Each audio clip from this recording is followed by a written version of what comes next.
Well, welcome everybody. I'm Josue with EDM Identity. Today we are here with a very special guest. It's his first time in the United States of America. He's playing 2 shows this weekend.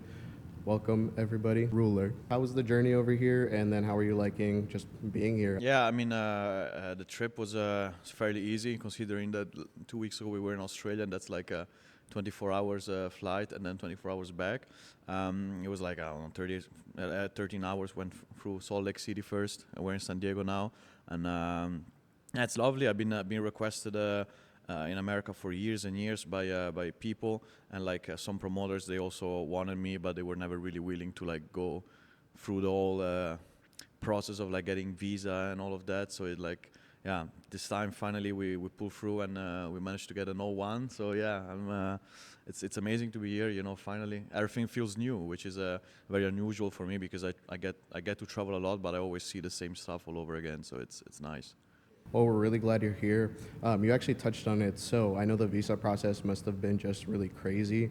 I feel like a lot of fans here, especially the ones that are asking for like hardstyle acts from Europe, don't really know what goes into it. So can you kind of give No, us a little bit they don't more? understand it, but rightfully so. Like it's not like everybody needs to know, but it's just very difficult. Yeah. You know, yeah. I don't want to get into details and everything, but it took me like, aside from a lot of money, but whatever. But like it took me a long time, and I do have to say, like my team like did most of it, like the requirements, like finding all the requirement stuff that like I don't know, interviews and records and all this stuff.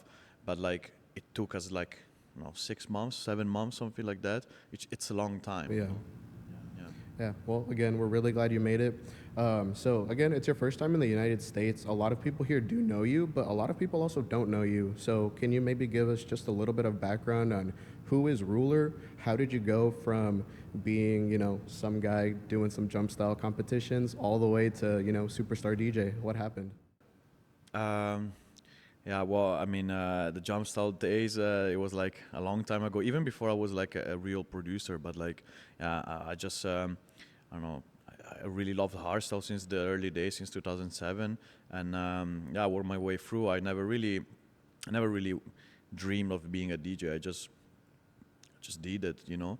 I was making music and I was DJing in my bedroom, you know. Of course, at some point I realized that I could do something with it, but I never really dreamed, you know what I mean? Like, I don't know, it just happened. I love the art, so I still do.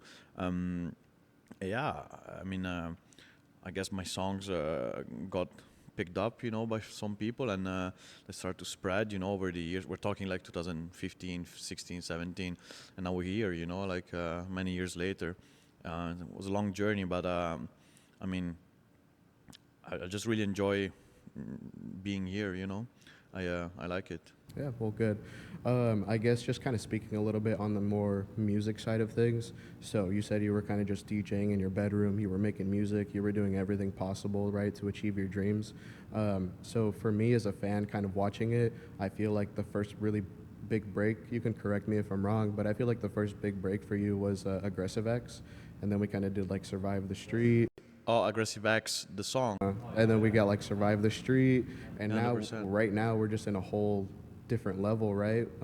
So when you're in the studio, right, just making music, do you ever go into it like thinking, oh, this is going to be a hit, I need to put this out? Or what's kind of your process when you're doing stuff? I guess after so many years and so much experience, knowing what works and what doesn't, there is a sort of underlying feeling like, sure, this is gonna be the song, you know, or it's gonna be good. But you can never really take it for granted because at the end of the day, it's not really up to you to decide if something works or not. It's really the crowd, you know. Like what works for you doesn't necessarily work for everybody. But like you mentioned, Aggressive X in 2016. Me and Sickmode and Malice, well, back then it was only Malice, two people, we made that song because we made the song, you know. We didn't know that saying aggressive in the drop would lead to having a label called Aggressive Records, or like, you know, we didn't know shit. And to a certain degree, we also don't know these days, you know. There's still a little bit of a scary feeling on releasing a song because you don't really know if it works. I mean, obviously, back in the days, it was a true gamble, like if something would work or not. But also, we have to put in context that back in the days, we didn't care about the outcome because Spotify wasn't Spotify that it is now. Back in the days, YouTube was the shit, you know, and Facebook was the shit, you know. These days, it's Instagram and Spotify. Everything is different. So, like, I mean, I think your question really makes sense, but I think it needs to be put in context. Like these days, my feeling is different because like I have employees, I have a company, you know, and I still wanna love what I do. Therefore, like of course I make a song that I really like, but at the same time it needs to be sold. So like, sometimes you can like push, certain things, and get like a certain result out of it. But yeah, at the end of the day, good music will always be good music, whether it gets the numbers or not. It's really up to your interpretation to see if it's a hit or not. Of course, quantifiable stuff like 100 million streams or 10,000 streams, of course, there's a notifiable difference, But at the end of the day, like, me and Sickmode, for example, we made songs that are not necessarily like the most streamed, but we love them, but we never made songs like we never knew Too Cold would get like nearly 50 million streams. We knew that it would work because I like the way you move, like move it, bitch. Like we knew what we were doing. We knew that it would work for the crowd because it's a hook, It's something that gets your attention. But we never understood the true potential of it. And I think that's the key of it. Like we never made music, and I never made music thinking, this is gonna pay the rent. I don't care. It's just a natural progression of things. Yeah, I think that's actually a really good point that you make, because I think especially as fans, we notice when you are being your authentic self versus when you're kind of just being like so professional, like you have to do it this way, you have to do it the other way. So that kind of goes into my next question. You guys are very authentic in your music, right? You're throwing in a bunch of memes. The promo is super funny, very unique. So how do you, as an artist, how do you balance being authentic and then being professional so everybody can, I don't. You're speaking to Rooler now, but like off the camera, I will speak. You will also speak to like it's the same thing. You know what I mean? Of course, like I cannot say whatever I want. But that goes with everything, not only with the business. I don't know, man. I don't really plan stuff. The whole meme thing or like promoting stuff. There's no really guideline. It's something that just comes natural for me and for Sickmode or for whoever in Aggressive Records does the things that they do. I push authenticity. Like you will never see a ruler that's like promoting something in a way that it doesn't like. If you search in my Instagram profile, you will see no post for the Intense Anthem. Although I made the Intense Anthem, arguably like a very good achievement. I didn't post it because it wasn't on my hands. Like Intense posted it. They wanted me to cross-post with them. I fucking hated the way that the post looked. So I was like, no, thank you. I'm not going to cross-post. Even if it's an anthem that I made, Because it didn't have memes. I couldn't write anything. It wasn't funny for me. So I was like, no, thank you. I don't really want to be part of it. It doesn't represent the way that I speak. So of course it worked because it's a good song in my opinion, but like I believed in the song, but the promotion was terrible, so I just let them do it because I don't want to be associated to that. I want to promote the way that I want to promote. For me it just comes natural. It's just the same way that I would speak to you with camera, off camera. I don't know, like I would speak the same way on Instagram to you. It's not like too different. There's a sort of division because of course like I cannot be like one-on-one the same guy, but I want to be authentic, Authenticity sells, People don't want lies, They don't want fake stuff. Right. So I liked something that you really said there, that you push authenticity. I think that a lot of us see it, especially in Aggressive Records. So what do you guys search for when you're trying to bring on different talent, whether it's like to your events or actually being a part of Aggressive Records? Well, first of all, we're not really scouting talents, if I'm being honest with you. I always say to everybody that labels are worthless, And I stand by it, so to a degree, like even Aggressive Records is like worthless because it's just a record label is just a publisher, like where you can just give the song and they publish it for you. But everybody can do it these days on their own. What I sell with AR Gang, Aggressive Records, is like a vision, like we have like, I don't want to say a family because that's cringe, but like it's more like, we have a package, we have like the mood, the style, the merchandise, the ideas, like we know where we're going, so it's very clear. And when I search, if I search for a talent, because I already know who I'm gonna sign for the next 2 years, and it's not many people, like maybe 2 people, maybe 1, maybe 2, depending on how we feel. Those 1/2 people, like they are ones, it's not really the music per se. I remember signing a Rise Shift, I didn't necessarily sign the music. I wasn't the biggest Rise Shift fan, but what they were doing, the way they were doing it, they were selling it so good, to me. Of course, I really like what they do. I always did, but it's not exactly in line to what I would produce. But it doesn't matter, you know. Levenkan is also not a great example. He does something that is completely different from me. It's a different genre, but he has a pink hair, you know. He communicates in a certain way. He has swag, you know. When he goes on stage, you can notice him, you know. And he's the same. Every member of AR Gang has that thing in common, you know. Maybe someone a little bit less. Maybe Crowdex are not exactly too, you know, on stage too wild like Rush if take off the shirt, you know. But like Crowdex, they're also really good at something else, like music, and we want to sell like a full package, you know. So when you go and see me or see Sickmode or whatever, you know that you're gonna get like the whole thing. So not only the music, not only the performance, you know. I, I don't know. I just like when an artist, even if it's new, like I can see that he has a vision. He wants to go more than just music. Like he wants to truly change the game, you know, change the plan, change the rules, you know. That's what I seek, you know. Thanks for all that information about like the music side. Right now, as the camera can see, we got a bunch of tattoos on you.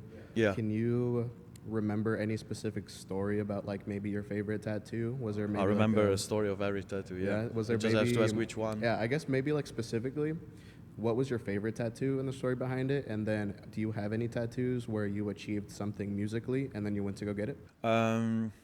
Well, most of my right arm tattoos are like music ones. So this one is the song with Sefa, Survive the Street. This one, Watch Your Back with Warface.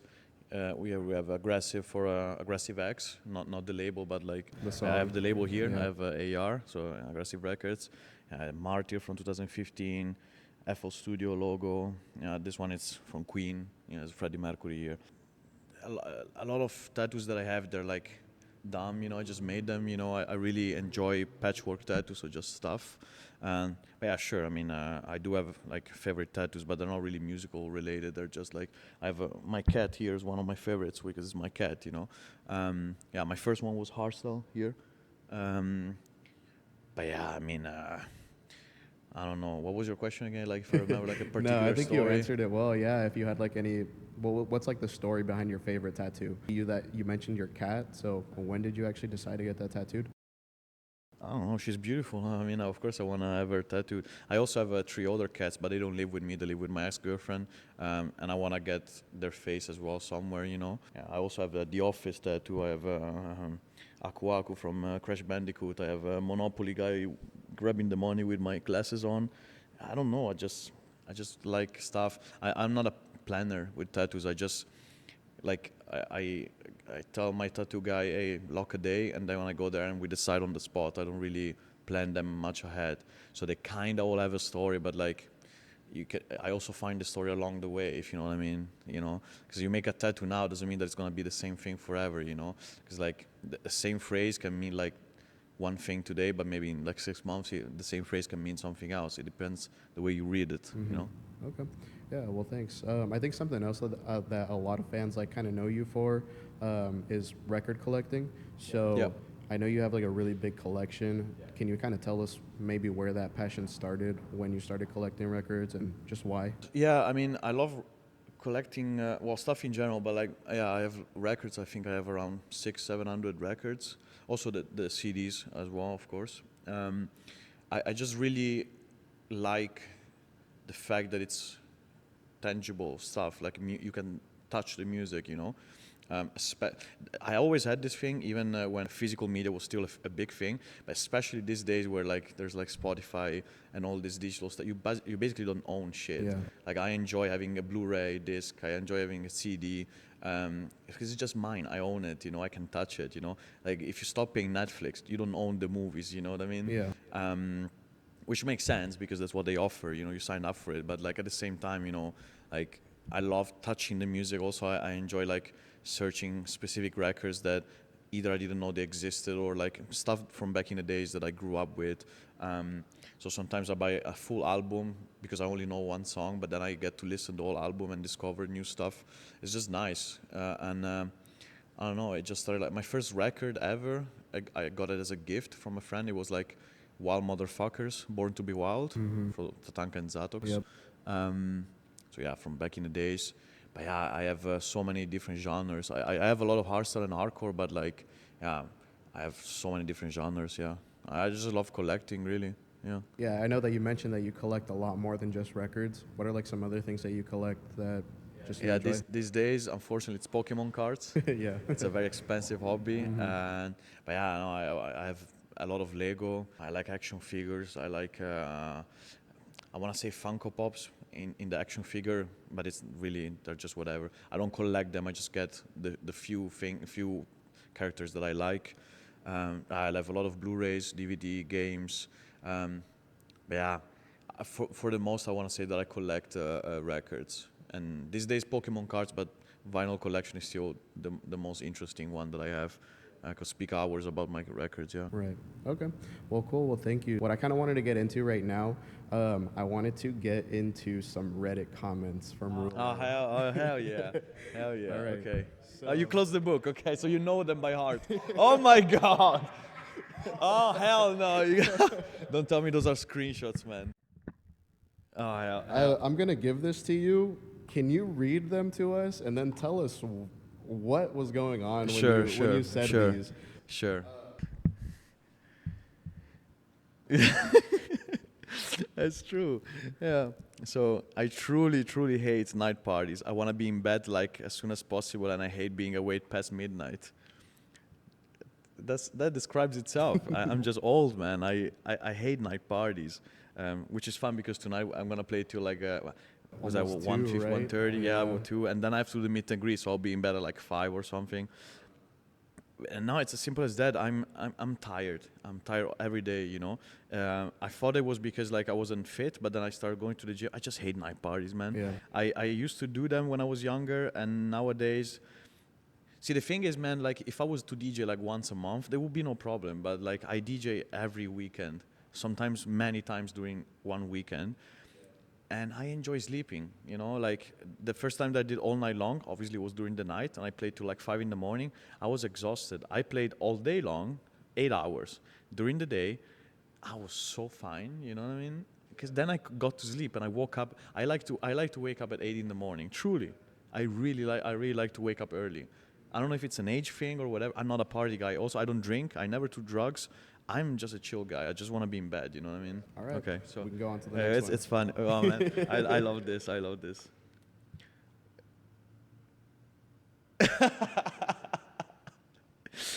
I know. I say it all the time. I literally just want to scratch my balls, but I can't cause weird. So I think that I know what the post is. The post was like the stage, the DJ table where on stage. Sometimes they especially in EDM. I know this happened a lot in EDM. I see it all the time with Martin Garrix. They don't have like a cover, so people can see the DJ legs. Yeah. Man, how cringe is that? Honestly, man. I mean, obviously, I made it worse than it is. It's not like I spend like my whole time scratching my balls. Yeah. But if I want to scratch my balls, I want to enjoy it, Like, it's just weird. It's about the comfort, right? I love that it also says how many people upvoted because it's very. I guess like 204 people found it relatable. So yeah, 205 now. I also find it relatable for myself. Nice tattoo. Just shit timing as Russia will live here again next month. Yeah. Nah, nothing. I just like to bully Rye Shift and whoever is in aggressive records really your gang. And that one was 1 month ago, so Yeah. For now they're still safe. Maybe tomorrow they're gone. Who knows? Yeah. No, but it's fun. I just enjoy to bully people. When I bully someone, it means that I like them. So it's good. I don't know the lore behind this. You're definitely not the only one not happy about Cali. What I want to say is it's a huge step for me to come to USA. I was unable to obtain a visa for so long. Now I finally made it. Let's be happy about it. It will be time for me to tour USA one step at a time. I don't remember what was this. Probably someone complained about the exchange. yeah, somebody complaining about being here. I was gonna wait for it, but you mentioned it right in the beginning, right, about the whole process to come here and everything. But the thing is like, in a way, I understand. Maybe this person really doesn't. I think it were talking about exchange that they said it wasn't good, or why exchange, or why not here, why not there. You can never fucking please all the people at once, And like I say here in the comment, and I still stand by it. Like, let's be grateful that I'm here in the first place, because it's difficult to legally work here. Now I'm here, so whatever, Also, to be honest with you, if I can like say something, Yeah. I was truly convinced that San Diego is another state. And San Bernardino too. I truly believe. I have no idea about geography here. You know, No, yeah, we're in the same like place. I know a lot of states names. I know a lot of stuff, but I didn't know like San Diego, San Bernardino was the same state. So I didn't know it was only California. You know. Well, I mean, yeah, California is like really big too. Like we're like 2 hours from Exchange LA. So No, yeah, but I'm sure that there's a reason why this person was saying what he was saying, but at the same time, you know, to fuck it. To follow that up, do you have any plans to? We know obviously you have Escape Halloween next weekend, but apart from that, do you have any other plans to come back here pretty soon? Next year, yeah. But to be honest, like it's never really up to the DJ to plan anything. You know, I think for us, as in hardstyle, it works different. In EDM/rap, maybe not that. It like the agency scouts, you know, for possible gigs or whatever. In hardstyle, it happens like you get booked. You know, so like every time, oh, come here. It's like, guys, tell you the promoters to book me. What the fuck do I don't care, not do shit. I don't know the promoters, you know. I guess now that you mentioned that, is that kind of what happened with Wasteland when you were supposed to come here like a few months ago? No, so the Wasteland situation, it pissed me off a lot because, so they announced me, they used my name and they announced me. Look, in hindsight, I don't exactly know which of their people did a fuck up, but anyway, they announced my name, but we never confirmed with my agency that we were actually coming, simply because my visa was not ready to go. Like my visa was not there, physically not there. It didn't exist till like last month in my passport.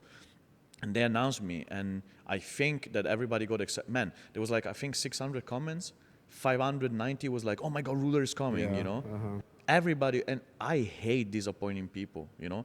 And in that moment, I felt like my fans were disappointed because it was not true. And they weren't disappointed by my hand, because if I disappoint them, then whatever, you know, I can like talk to them and whatever. But someone used my name without my consensual, you know, like, and then same for my agency. Like we never really said to them, yeah, go ahead, post this. Like never, ever. Because it's just not the truth. Especially because like that time, I was already booked in Germany for another gig. I was already booked, bro. It was physically impossible for me to go. And yeah, and they got pissed off because I said publicly in their comments, I said, I'm not available this day. Like, they remove this. They got really angry, but I said to them, I don't fucking care how important you are. You're like lying to people, you know, at this moment. But we fixed it afterwards. Yeah, So and then that's now why you're here. that's why I'm here, you know. But yeah, like I didn't like it because I really try to be as precise as I can, because it's already difficult to explain to people things, because not everybody reads the same way, understands things the same way. So it's already hard to like tell people, look, this is not the case. It's gonna be here. It's gonna be here. It's gonna be there. If you fuck up, you know, my plans, you know, and you make me in a position where I need to reply to people, no, I'm not coming. But why not? And then I need to explain to them, no, just don't announce me. It's easier as that, you know what I mean? Yeah. Mhm. Anyway, the next one, oh my God.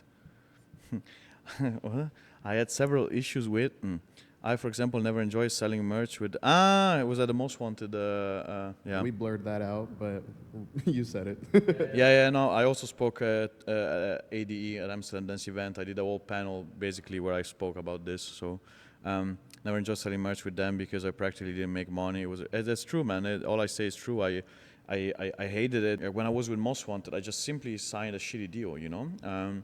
So, I mean, I signed a shitty deal in hindsight, because like, back then I signed it, you know, in the first place. They didn't force me. They didn't have a gun to my head, sign the deal, you know? I just signed it, and I didn't know any better. I was in 2018. I was a very young art style artist. I didn't have a lawyer. I didn't have friends that could tell me anything. You know, if my mom spoke English, I probably could have asked her to read, but she cannot read English. So like, yeah, I just signed a shitty deal, and yeah, I lost a lot of money. But most of all, I didn't like that I sold so much merchandise, and my fans, like, they spend their money and thinking they're supporting me, and they weren't, you know, because that money didn't go to me. Well, I did, but like Barely. this much. Yeah. Yeah. I know my merch deal.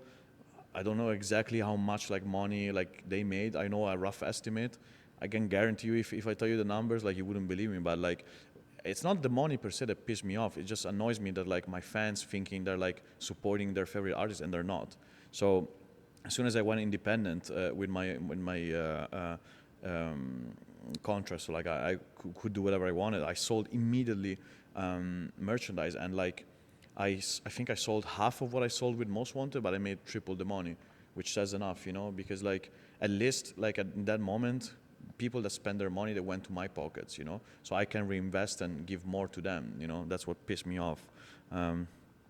Yeah, that's pretty much what I said. Yeah, I So still stand by I it. guess just to follow that up before we go on to the next one, obviously these kind of things still exist in the scene. Do you have any advice for like other younger producers to not do read what you contracts. Read contracts. If you cannot read contracts, hire a lawyer. If you have the money to hire a lawyer, borrow money. If you cannot borrow money, just ask anybody to just help you reading contracts, because like when you put a signature on something, you're fucked if you don't know what you're reading, And I want to stress this, like, I mean, if you're aware of what you're doing, if you're like, yeah, even if something bad happens, I don't care, I just want to sign this contract, yeah, go ahead, as long as then you remember why you did it in the first place. Because like, when I signed a shitty deal, I didn't know better. In hindsight, I knew it was a shitty deal, but I wanted to sign it. When I signed it, I was very aware that I was signing it. It's just that you can never really predict the future when it comes to business, when it comes to career, Maybe you sign a very good contracts, you're like at the top of your career for like 6 months, and then boom, you're done, and then contracts, it doesn't matter if you sign it or not, you're no one. But then if you like become big and you go get like, I don't know, fucking 20 times more the fee, and then you have to get a shitty percentage, you have a shitty deal, it's in their favor, not yours, But who goes on stage and plays the music? You, not them. So it's a tough business, but like, I mean, you could argue that Most Wanted did a really good deal with me because they get me to sign it, and to their credit, they did a good job. They really made me sign a shitty contract, and which I didn't know better. But like, again, that was up to me. They never forced me, so it's my fault. But it helped me to learn, and therefore now I can teach everybody to like, just read the contracts, There's, you will always have someone that can at least put you in a better direction than you were before, because like, even if you don't know people that are skilled with law, maybe they know someone that is, They can always find a way. Even if you don't have the money, even if you think you don't have the resources, there's always someone that can give you more insights. Even me, I'm not a law person, but now I could read a contract, because I'm more mature, I can read. Just give it to me, or give it to like someone that is like me, or whatever. Just anyone can help, Now that you're a little bit older too, and you have all of this knowledge, do you think if you went like, for example, back in time, would you just go independent right away? Or do you think there is a benefit to maybe signing a deal with an agency? Again, it has to be put in context, because the naive answer would be yes, but I mean, the realistic answer would be probably more like no, because it's not like I had the worst time. I mean, I signed a contract in 2018, which ended in 2023, but the first years, they were amazing, I didn't care much about a lot of things. So it has to be put in context, Of course, if I would go back, I would ask for lower percentage and better stuff. But like, I mean, Most Wanted did provide me with really good events like Supremacy and shit like that. But at the same time, you have to keep in mind that like, I deserve what I got, in the first place. Because like, I was meant to be there music-wise, It's not like they gift to me stuff that I didn't deserve, Even Climax, when I played at Climax, I deserved to be there, career-wise, you know what I mean? So sure, maybe someone helped me, like pushing me a little bit. It's not like I'm Jesus Christ, Of course, maybe they helped me, but at the same time, I work hard for what I got. So like, I mean, there's also the thing that perhaps it's useful to tell to young kids, like, don't be like arrogant and pretentious, know who you are at any time. Try to be realistic, but also keep in mind that it's the music that puts you on stage, because agencies, like, they can like have like their mafia shit going on, and they can put anybody on stage, but doesn't mean that's gonna last, At the end of the day, you have to feel the dance floor. And if you feel the dance floor, it's not because the agency is good, it's because you have good music, So you really have to think about that. Smaller events pay significantly better than festivals. No Dutch festivals ever pays full fee, which is a shame since all the people pay full ticket. That's true. I don't know what I can tell you more about it. It's true. Clubs, they pay so much more than festivals, What pissed me off is like that every year that pass, people, they pay more and more for their tickets, and it's not on my concern, but I used to go at parties paying tickets back in the days, like 12, 13 years ago. I was paying tickets, to see my favorite DJs. I never really thought much about it, but now in hindsight, I'm like, yeah, I wonder who that money went to back then, because big festivals in the Netherlands, they pay shit. It's as simple as that. All of them, they pay shit. There are some occasions where like I get a little bit more money, close to what my actual fee is, but they mostly don't want to pay, and like the reason is like, yeah, well, we are X, we're this festival, so yeah, you should want to play for us, That's kind of their mojo and their attitude. The thing is that all the DJs comply to it. They always like, oh yeah, but I really need that festival, I need to play for there. like the exposure. Yeah. Imagine if at the biggest festival in the world, I'm not gonna say which one, but like 20 of the biggest DJs don't go. Would you sell out, or would you, I don't know, or do you think the festival could still be the same without, I don't know, the biggest DJs, I don't know, imagine if you don't book like Rooler, Sickmode, Rebellion, Dual Damage, just all the new ones, but like, or the big ones, sorry, but like, just imagine, would it be the same? No, then it means that we are valuable, So I just don't enjoy the fact that like it gets more expensive for people. It's basically the same thing with the t-shirts, Like you're thinking that you're paying for an experience, sure, but you're also like paying the DJs. Don't get me wrong, I'm getting good money, but at the same time, I just don't feel like it's fair because like someone else is getting richer, And usually it's like people don't even expect who's getting richer, But whatever. There's no like real, true reason why DJs would get paid less. What even annoys me more is like, obviously you know what a rider is, right? So my rider is fairly simple. I ask like some drinks, some this, some whatever, especially a technical rider. Now, I don't get the full fee. Can I at least get my rider? No, I cannot get that. Can I get the technical rider, so the mixer that I want? No. Then what the fuck am I doing here? Can I have my photographer or videographer on stage? Yeah, no, but only for 5 minutes. Then what the fuck, what are we doing here? Then pay me full money then. Or pay me double, because you're not giving me the possibility of doing my job correctly. And I'm not saying, oh, I need to have vodka to perform. I don't care. But can I have the mixer that I want? No, we don't have it. Then pay me full fee. You know what I mean? But I never, see, this stuff really annoys me, because like next year, if they don't do what I say, then I'm not going to perform. And I'm going to tell people why, because it's bullshit now, It's just, give me one good reason, If you give me a reason, then I'll shut the fuck up. But they never have a good reason. It's always like, yeah, we're this, we don't have to give you shit, So yeah. They literally laughed at GPF at first, but look at everybody now. It's true, man. I remember in 2017, 18, even 19, everybody was like making fun of GPF. Obviously, the people didn't understand GPF, made fun of GPF, but look at every producer now with the peep kicks and like that shit. Everybody's trying to copy them now. No, I don't even think they're copying them. I just think that they don't know what they're doing. Everybody laughed at Cefa and GPF for what they were doing, but look at everybody now. Like they're literally like just sons of them, like they're just doing what they were already doing back in the days. Yeah, whatever. Oh, English or Spanish? English or Spanish? Spanish. El primero que se mueve es gay.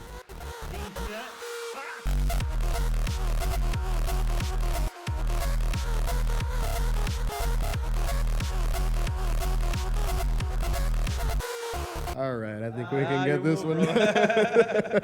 All right, so that's pretty much all of the Reddit comments I got had. the last two here. Yeah, so now those last two pages, a lot of people may not know this, but 5 or so years ago, I was doing a radio show. So here in California, I was doing a radio show.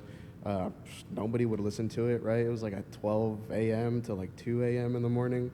But I was just playing a bunch of hardstyle, all the stuff that I loved. And if you want to go ahead and open up right there. So that page right there is a screenshot of my show. It was called Chiefs and Beats. I think it was that year specifically. It was like from 10 p.m. to 12 a.m. But if you look down there at the bottom, so we have a date, right? November 16, 2019.